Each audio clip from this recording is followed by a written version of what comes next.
Hello everyone. In this lecture, we are going to study what is standard half cell. That is an important topic under the heading of electrochemistry in chemistry. So first of all, you must know what is a cell. Cell is a combination of cathode and anode. Cell is a setup that support reduction as well as oxidation. And compared to a cell, what is a half cell? Half cell is a setup that contains one electrode only, either cathode or anode, and half cell is a setup that supports reduction or oxidation only. And what is a standard half cell? Now, standard indicates that half cell is constructed under standard conditions. What is the purpose of using standard conditions? Standard conditions are used to make a fair comparison between different half cells. What are the common standard conditions that we use in chemistry? Remember, in chemistry, the common standard conditions that are used are 298 Kelvin temperature, 25 degrees Celsius.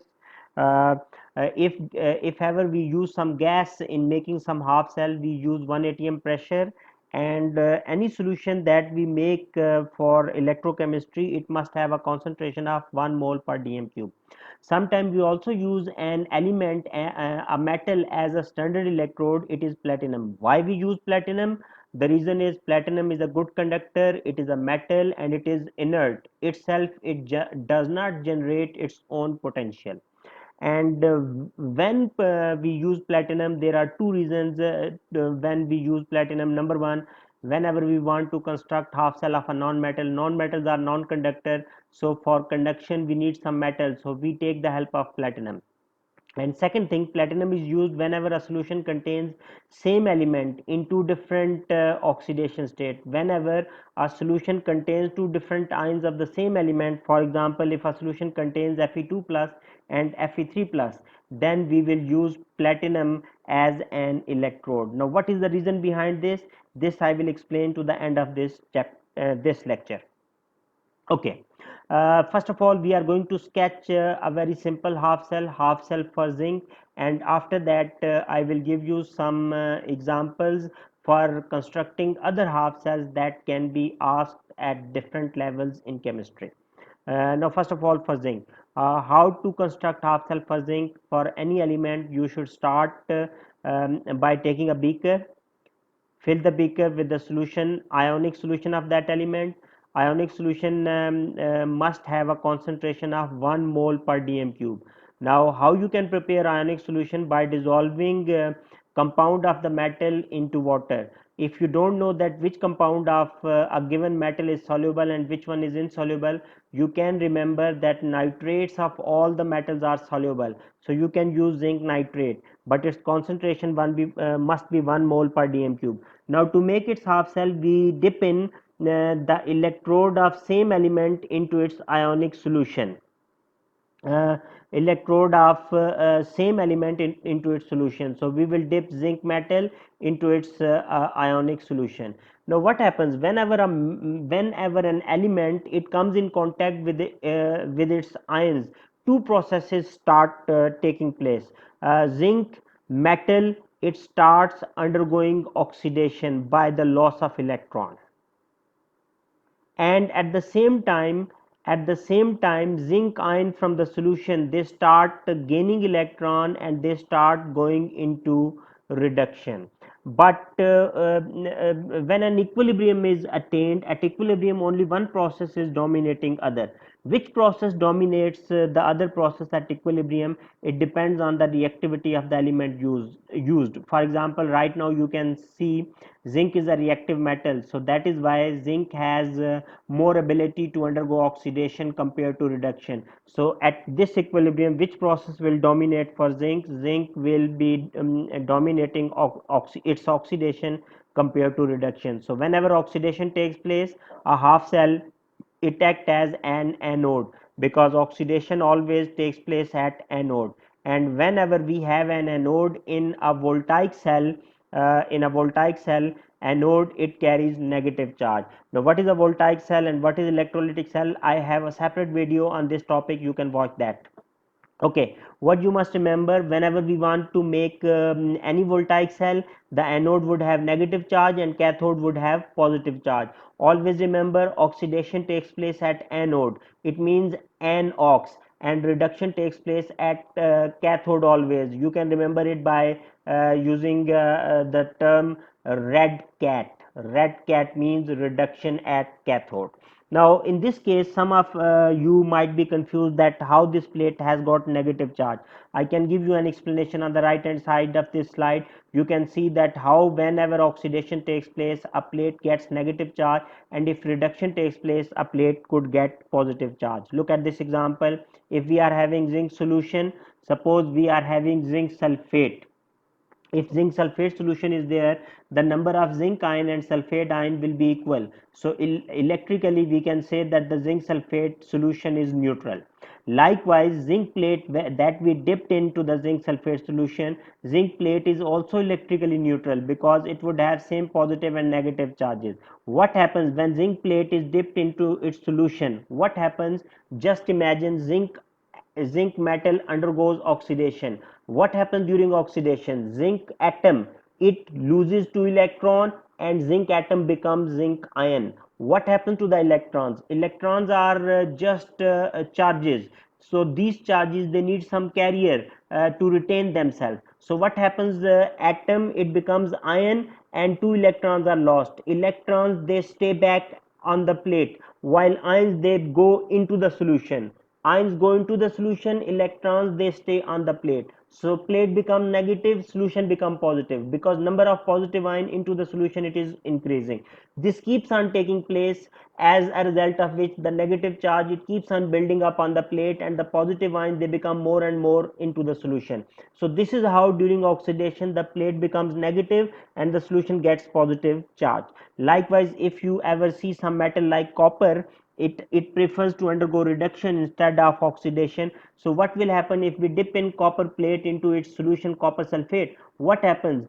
Copper sulfate solution has equal number of positive and negative ions, but when we dip into the plate, dip the plate into the solution, copper ions, they rush towards the plate, because copper has greater ability to undergo reduction. So copper ions, they rush towards the plate and they gain electron from the plate. When they gain electron from the plate, and those ions, they become atom, and atoms, they are deposited on the plate.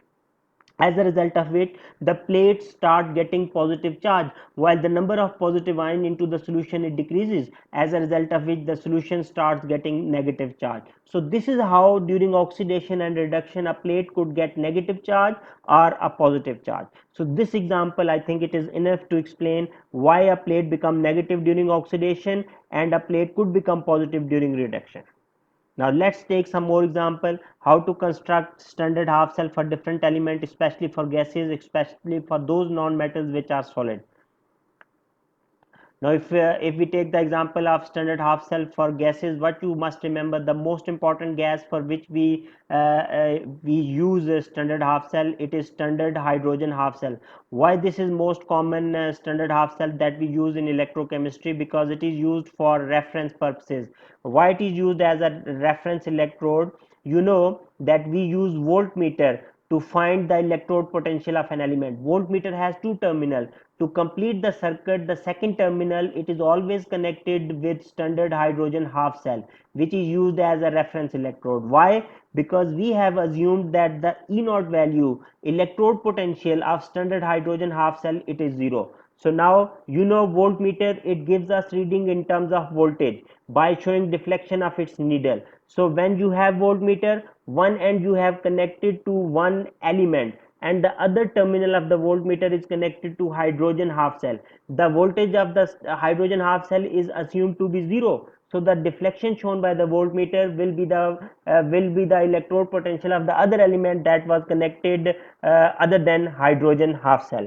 So that is why hydrogen half cell is used as a reference electrode just to complete the circuit by connecting it with the other terminal of the voltmeter. Okay, now this is the most common half cell of a gas that we use in electrochemistry. How to construct it? There are two problems that you can remember, you can keep in your mind. For hydrogen we are having, number one, hydrogen is a gas, so it is difficult to contain gases and liquids. So what we can do, we will have to use some special glass container where we can keep this hydrogen gas, or if ever you have been given some liquid, you can use that glass container. Second thing, hydrogen is a non-metal. Since it is a non-metal, non-metals are non-conductors, so that is why we will have to take the help of which metal to act as a conductor? Platinum. That is a standard electrode. So how to construct this? Take a beaker. In this beaker, we would have a solution containing hydrogen ion having a concentration of 1 mole per dm cube. You can use HCl solution, but the concentration of this solution must be 1 mole per dm cube. Since hydrogen is a non-metal, we use platinum foil. This platinum foil, it is coated with powdered platinum to increase the surface area so that the rate of reaction can be increased. This platinum is connected to a wire. This wire and platinum foil, they are enclosed in a glass container. This glass container can hold hydrogen gas, can contain hydrogen gas. Now look at the platinum foil. Platinum foil is divided by this glass container into two halves. You can see one half upward, other downward. What is the purpose of dividing this platinum into two halves? The upper part of the platinum, it will come in contact with the hydrogen molecules, while the lower part, it will come in contact with the hydrogen ions. So platinum, basically it will provide a support to H2 molecules and hydrogen ions so that they can come in contact with each other, and platinum will bring them in equilibrium so that oxidation and reduction can be supported. You can see opening. This opening is used to inject the hydrogen gas, and this opening, it has an automated valve that controls to fill in this container at a temperature of 25 degrees Celsius and a pressure of 1 atm. So what they do, they open this valve, they inject hydrogen gas at a temperature of 25 degrees Celsius and 1 atm. When this container is filled with the hydrogen at this pressure and temperature, the valve is shut automatically. Now this is hydrogen half cell. Here, when hydrogen molecule, they come in contact with hydrogen ion, two processes can take place. Hydrogen can undergo oxidation to produce hydrogen ion, and hydrogen ion can undergo reduction to produce hydrogen molecule. In this case, no oxidation or reduction dominates other process, since the electrode potential we have assumed zero. But whenever you will connect this hydrogen half cell with any reactive metal, the reactive metal half cell will become anode. So in relation to that, hydrogen half cell in that case will become cathode. If ever you connect this hydrogen half cell with some non-metal, non-metals half cell, they become cathode because they undergo reduction easily. So in relation to that non-metal, in that case hydrogen half cell will become anode, where oxidation will take place. Now based on this information, now you would have become able to sketch and label half cell for any other gas. For example, if you have been given chlorine half cell, you can sketch and label standard chlorine half cell. Simply what different you can notice, wherever I have used H2, you will inject chlorine gas. Where I have taken hydrogen ion, you will use chloride ion. Just look at this sketch.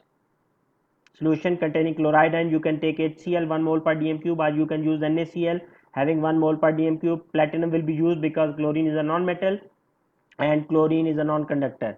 This platinum is coated with the powdered platinum. Platinum and this wire, they are enclosed in a glass container so that we can contain the chlorine gas. When chlorine gas is injected, the whole glass container, it becomes yellow green because chlorine is greenish yellow in color. Chlorine is injected at a temperature of 25 degrees Celsius and at a pressure of 1 atm. What happens when chlorine, it comes in contact with chloride ions? Reduction and oxidation processes occur. But in this case, which process will be dominated? Since chlorine is a non-metal, non-metal prefers to undergo reduction in comparison to oxidation. So that is why reduction will be dominated in this case. So what will happen whenever reduction takes place in a half cell? That half cell becomes cathode, and whenever there is a reduction, cathode, it gets positive charge. So this is the complete sketch and label of half cell. For any other gas, you can sketch likewise. Now let me give you some more example of sketching half cells for some other unique type of elements. For example, okay, copper, this is simple example, no problem for this. You can take copper sulfate solution of 1 mole per dm cube, dip in copper metal, Copper metal will undergo oxidation as well as reduction, but copper is a less reactive metal than hydrogen. So copper will prefer to undergo reduction in comparison to oxidation. So that is why whenever copper is connected to hydrogen, it becomes cathode, where reduction takes place and the plate gets positive charge. Okay, the first element, sometimes students, they people, they feel it difficult to sketch. It is the half cell of sulfur. Now what is the problem with the sulfur? One thing, sulfur is a non-metal, it is a non-conductor, and second thing, it is a solid. So no problem, sulfur and iodine, I am giving you the sketch and label of their half cell. You will see both these solid, how their half cells are constructed. You will take solid sulfur, that is yellow in color, and you will make its layer on the base of the container.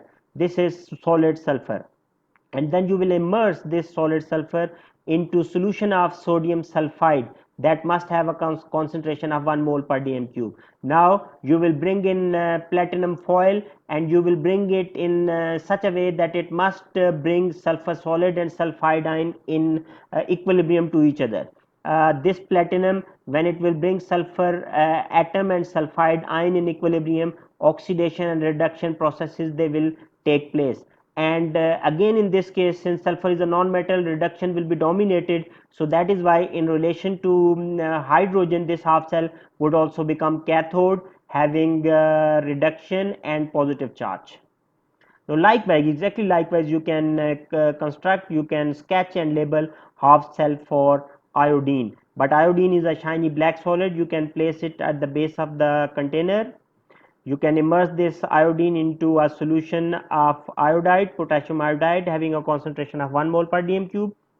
Platinum, that will bring iodide and iodine in equilibrium to each other, followed by oxidation and reduction, but again reduction will be dominated. Since iodine is a non-metal, it would become cathode, having positive charge. So this is how you can sketch and label this type of half cells. Now next comes different half cells that can be constructed using iron. We can construct many different types of half cell for iron. Why? Because there are different types of ions of iron that can exist in different compounds. For example, one type of half cell that we can construct containing Fe2 plus, you can be given FeCl2 or FeSO4 to construct it half cell. What you will do in this case, you will take 1 mole per dm cube solution of iron 2 sulfate, and you will dip in iron, because iron is a metal, it is a conductor, no problem, you can dip in iron. And when you will dip in iron, iron will undergo oxidation to make an equilibrium with Fe2 plus, and Fe2 plus can undergo reduction to bring an equilibrium with Fe solid. But in this case, oxidation will dominate because iron is a reactive metal. So this half cell in relation to hydrogen half cell, it will always become anode, where oxidation will take place and it would get charge negative. Likewise, if ever you are asked to sketch and label a half cell for iron containing Fe3 plus, you will take the solution of Fe3 plus iron 3 chloride of 1 mole per dm cube. Again you will dip in iron metal. Iron will attain an equilibrium with the Fe3 plus. Both oxidation and reduction will take place, but oxidation will dominate since iron is a reactive metal. So again this half cell will become anode in relation to hydrogen, and it would carry negative charge. Now these two examples why I have given, just to give you an explanation that what if you are asked to prepare a half cell containing two different ions of the same element. For example, suppose now we are going to construct a half cell containing Fe2 plus and Fe3 plus. Now in this case, what will be the difference? Let's see. Now let's take a beaker. In that beaker we will have 1 dm cube solution containing 1 mole each of Fe2 plus and Fe3 plus.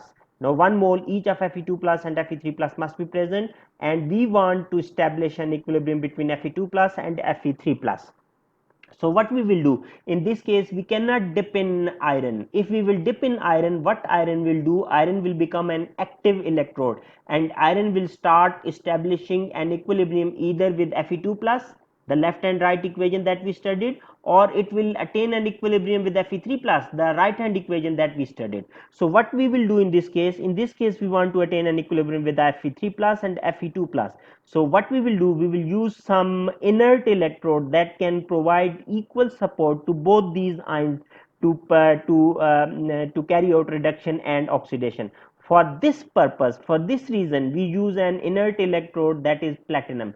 Platinum will provide equal support to both these ions to come in equilibrium to each other and undergo oxidation and reduction. But what you must remember, whenever you have been given this type of half cell, in this half cell, reduction dominates oxidation. Oxidation, so that is why this type of half cell, it always act as cathode and it carries positive charge. I hope you would have enjoyed this lecture. Thank you for your time. Bye.